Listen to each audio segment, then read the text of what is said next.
नमस्कार और स्वागत है। आज हम एक बहुत ही चर्चित किताब पर बात करने वाले हैं, जेम्स क्लियर की एटॉमिक हैबिट्स। हाँ, बिल्कुल। ये किताब असल में इस बारे में है कि कैसे छोटी-छोटी आदतें जो रोजमर्रा में लगभग दिखती भी नहीं, वो हमारी जिंदगी में बड़े बदलाव ला सकती हैं। सही कहा। और आज की इस बातचीत में हमारा मकसद यही है कि हम इस किताब के जो मुख्य सिद्धांत हैं और आदतें बनाने के जो तरीके इसमें बताए गए हैं, उनको थोड़ा गहराई से समझें। तो शुरुआत करते हैं उस आइडिया से जो शायद सबसे ज्यादा पॉपुलर है, रोज सिर्फ 1% बेहतर होना। हाँ, 1% वाला नियम। क्लियर कहते हैं कि अगर हर दिन सिर्फ 1% का सुधार हो तो साल के आखिर तक आप लगभग 37 गुना बेहतर हो सकते हैं। हाँ, ये सुनने में शायद थोड़ा ज्यादा लगे, पर इसका गणित बड़ा सीधा है। बिल्कुल। जैसे वो उदाहरण देते हैं कि रोज बस 10 मिनट पढ़ना शुरू करें तो साल में आप आराम से 12-15 किताबें पूरी कर सकते हैं, सही। बिना किसी बड़े बोझ के। तो ये छोटी शुरुआत ही बड़े नतीजों की नींव है। जैसा किताब कहती है, टाइनी चेंजेस रिमार्केबल रिजल्ट्स। छोटे बदलाव गजब के नतीजे। और ये सिर्फ गणित नहीं है, ये असल में आत्म सुधार का चक्रवृद्धि ब्याज है, जैसे हम कहते हैं ना, कंपाउंड इंटरेस्ट। हाँ, कंपाउंड इंटरेस्ट वाली बात। जैसे थोड़ा थोड़ा पैसा आप नियमित रूप से निवेश करते हैं तो समय के साथ वो काफी बढ़ जाता है। वैसे ही ये रोज के छोटे छोटे सुधार हैं, ये धीरे धीरे जमा होते हैं और फिर एकदम से बड़ा असर दिखाते हैं। लेकिन मुश्किल ये है कि शुरू में ये इतने छोटे होते हैं कि नजर ही नहीं आते और हम लोग अक्सर जल्दी नतीजे चाहते हैं तो हिम्मत हार जाते हैं। हाँ, ये होता है। किताब में एक बहुत अच्छी लाइन है, आदतें आत्म विकास का चक्रवृद्धि ब्याज है। ये याद दिलाता है कि थोड़ा सब्र रखना और लंबे समय के फायदों पर ध्यान देना वो कितना जरूरी है। ये चक्रवृद्धि वाला पॉइंट वाकई सोचने वाला है। अच्छा, तो फिर सवाल यह है कि ये आदतें बनती कैसे हैं? इसका कोई सिस्टम है? हाँ, बिल्कुल। क्लियर एक बहुत ही सरल पर बहुत शक्तिशाली 4 स्टेप मॉडल बताते हैं। 4 स्टेप्स? हाँ। कौन से?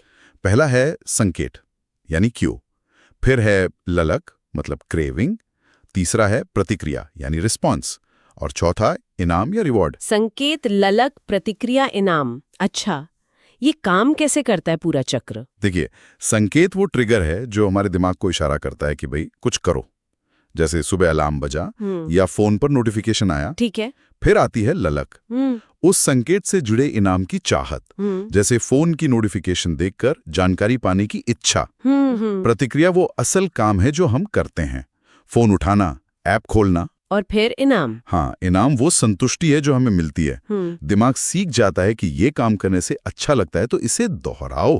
ये पूरा चक्र जितना मजबूत होगा, आदत उतनी ही पक्की हो जाएगी। समझ गया। तो ये चारों मिलकर एक लूप की तरह काम करते हैं। लेकिन किताब में एक और चीज है जो मुझे बहुत दिलचस्प लगी, पहचान आधारित आदतें, आइडेंटिटी बेस्ड हैबिट्स। हाँ, ये बहुत महत्वपूर्ण कॉन्सेप्ट है। क्लियर कहते हैं कि आदतें बदलने का सबसे असरदार तरीका नतीजों पर फोकस करने की बजाय इस पर फोकस करना है कि हम कौन बनना चाहते हैं। ये क्या है? बिल्कुल, ये शायद किताब का सबसे गहरा विचार है। देखिए, ज्यादातर लोग लक्ष्य बनाते हैं, मुझे वजन कम करना है। ये नतीजे पर आधारित है। हाँ, आउटकम बेस्ड। क्लियर कहते हैं कि ज्यादा टिकाऊ तरीका है पहचान आधारित, यानी ये सोचना कि मैं एक स्वस्थ इंसान हूं या मैं एक ऐसा व्यक्ति हूं जो रोज व्यायाम करता है। जब आपकी पहचान बदलती है तो आपके काम अपने आप उसके हिसाब से होने लगते हैं। जैसे सिर्फ ये कहना कि मैं सिगरेट छोड़ रहा हूं से बेहतर है ये कहना कि मैं स्मोकर नहीं हूं। ये तो सोचने का नजरिया ही बदल देता है। हाँ, ये छोटा सा बदलाव मानसिकता में बड़ा फर्क लाता है। पहचान से जुड़ी आदतें ज्यादा स्थायी होती हैं। वाकई शक्तिशाली है ये। तो फिर इस पहचान को मजबूत करने और अच्छी आदतें बनाने के लिए क्लियर ने वो 4 नियम दिए हैं ना, व्यवहार बदलने के। हाँ, बिल्कुल। 4 नियम अच्छी आदतें बनाने के लिए। पहला है, इसे स्पष्ट बनाओ, मेक इट ऑब्वियस। मतलब आदत डालने के लिए जो संकेत है उसे बिल्कुल साफ और सामने रखो। जैसे आपने कहा विटामिन लेना है तो गोली किचन काउंटर पर रख दी, दिखेगी तो याद आएगी। ठीक। दूसरा, इसे आकर्षक बनाओ, मेक इट अट्रैक्टिव। हमें वो काम करने का मन करता है जो अच्छा लगे। हाँ, इसका एक तरीका है टेम्पटेशन बंडलिंग। अपनी कोई पसंद की चीज उस आदत के साथ जोड़ दो जिसे बनाना चाहते हो। जैसे अपना फेवरेट पॉडकास्ट सिर्फ तभी सुनो जब वॉक पर जा रहे हो। अच्छा आइडिया है। तीसरा नियम है, इसे आसान बनाओ, मेक इट इजी। हाँ, आदत शुरू करने में जितनी कम रुकावटें उतना अच्छा। इसमें 2 मिनट रूल बहुत काम का है। 2 मिनट रूल? हाँ, कोई भी नई आदत बस 2 मिनट से शुरू करो। जैसे रोज किताब पढ़ने का लक्ष्य बनाने के बजाय रोज रात को बस 1 पन्ना पढ़ने से शुरू करो। शुरुआत आसान होनी चाहिए। बस 2 मिनट, ये तो किया जा सकता है। बिल्कुल। और चौथा नियम, इसे संतोषजनक बनाओ। Make it satisfying. हमें वो काम दोहराने की इच्छा होती है जिसका नतीजा तुरंत अच्छा लगे। इसलिए आदत पूरी करने पर खुद को तुरंत कोई छोटा सा इनाम देना जरूरी है, भले ही वो सिर्फ अपनी प्रोग्रेस ट्रैक करना हो, जैसे कैलेंडर पर टिक लगाना। सही है। ये 4 नियम तो हो गए अच्छी आदतें बनाने के। और बुरी आदतों का क्या करें? उन्हें कैसे तोड़ें? उसके लिए इन्हीं नियमों को बस उलट देना है। उलट देना है। हाँ, पहला, उसे अदृश्य बनाओ। Make it invisible. बुरी आदत के संकेत हटा दो। फोन कम इस्तेमाल करना है, दूसरे कमरे में रख दो। ओके। दूसरा, उसे अनाकर्षक बनाओ। Make it unattractive. उसके बुरे परिणामों पर फोकस करो। तीसरा, उसे कठिन बनाओ। Make it difficult. रुकावटें डालो, जंक फूड घर में लाओ ही मत। और चौथा, उसे असंतोषजनक बनाओ। Make it unsatisfying. उसका नतीजा तुरंत बुरा महसूस कराओ। शायद किसी दोस्त को बताओ ताकि जवाबदेही बने। ये तो बिल्कुल उल्टा है।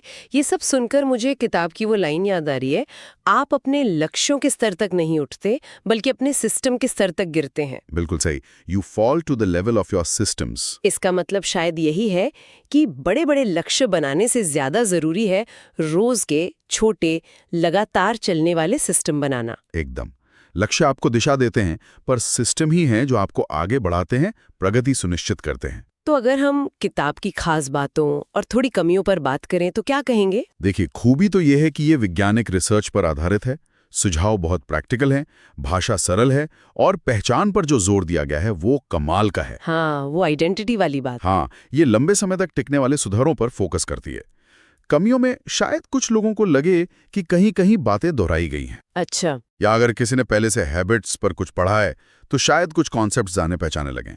पर जिस तरह से इन्हें पेश किया गया है वो बहुत प्रभावी है।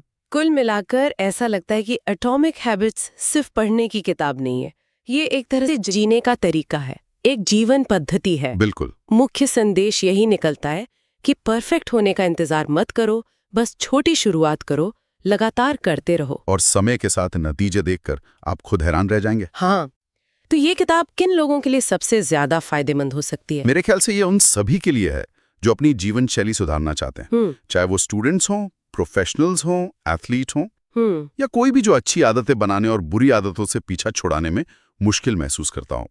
जो लोग सेल्फ डिसिप्लिन या टाइम मैनेजमेंट बेहतर करना चाहते हैं उनके लिए भी ये बहुत उपयोगी है। सही है। और अब जब हम इस चर्चा के अंत में आ रहे हैं तो एक सवाल सोचने के लिए छोड़ जाते हैं। हाँ, कि हमारी कौन सी ऐसी छोटी लगभग अदृश्य सी आदतें हैं जो हमें पता भी नहीं चलता, पर वो अनजाने में हमारे रोज के सिस्टम को और धीरे धीरे हमारी पहचान को आकार दे रही हैं। ये सोचने वाली बात है। बहुत सी आदतें ऐसी होती हैं जिन पर हमारा ध्यान ही नहीं जाता। बिल्कुल। इस पर सोचना वाकई दिलचस्प हो सकता है।